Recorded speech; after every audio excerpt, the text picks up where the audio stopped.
ফরহাদ, আজ কিন্তু 14 জুলাই 2025, এই দিনে এক বছর আগে কিন্তু আমরা দেখেছিলাম যে ছাত্র আন্দোলন চলছিল, সেখানে সেই ছাত্র আন্দোলনকে আরো বেগবান করে তুলতে ঢাকা বিশ্ববিদ্যালয়ের রোকেয়া হলে শিক্ষার্থীরা হল গেট ভেঙে কিন্তু বেরিয়ে এসেছিল এবং সেই ঘটনা কিন্তু পুরো যে ছাত্র সমাজ রয়েছে তাদের যে অনুপ্রেরণা সেটিকে আরো কয়েক গুণ বাড়িয়ে দিয়েছিল। এবং আমরা এই মুহূর্তে ঢাকা বিশ্ববিদ্যালয়ের টিএসসি এলাকায় আছে এবং আমরা দেখতে পেয়েছি যে আজকেও সেই কর্মসূচি পালন করা হচ্ছে। এই যে ঢাকা বিশ্ববিদ্যালয়ের নারী শিক্ষার্থীদের যে হলগুলো আছে সেখান থেকে শিক্ষার্থীরা আসলে বের হয়ে আসছেন, হল গেট খুলে তারা বের হয়ে এসেছেন এবং তারা সেই যে এক বছর আগে তারা যে বিপ্লবী স্লোগানগুলো দিচ্ছিল, যেগুলো আসলে ছাত্র আন্দোলনকে আরো বেগবান করতে সাহায্য করেছিল, সেই ছাত্রদেরকে আরো অনুপ্রেরণা দিয়েছিল, সেই বিপ্লবী স্লোগান কিন্তু আজও তাদের মুখে মুখে এবং আজও আসলে ঢাকা বিশ্ববিদ্যালয় এলাকায় সেই স্লোগানগুলো শুনতে পাচ্ছে। এবং এখানকার যে নারী শিক্ষার্থীরা রয়েছে তাদের সাথে আমরা কথা বলেছি, তারা বলছেন যে এই যে গত বছর যে জুলাই আন্দোলন হলো, ছাত্র আন্দোলন হলো, স্বৈরাচারকে দমন করার যে আন্দোলন হয়েছে সেইখানে আসলে নারী শিক্ষার্থীরা কিন্তু ব্যাপক ভূমিকা রেখেছে এবং সেই যে ভূমিকা রাখার যে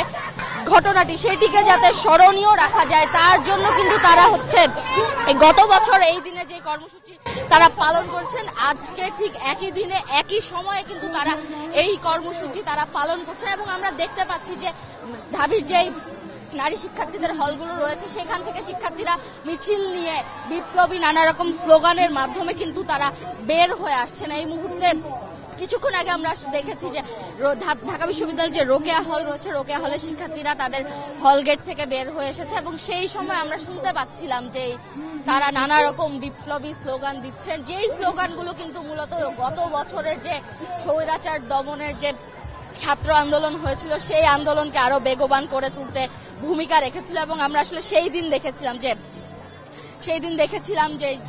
ঢাকা বিশ্ববিদ্যালয়ের যে নারী শিক্ষার্থীরা রয়েছে তাদের হল গেট ভেঙে আসলে বের হয়ে আসার যে ঘটনাটি ছিল সেটি কিন্তু আসলে এই যে ছাত্র আন্দোলন ছিল সেটিকে আরো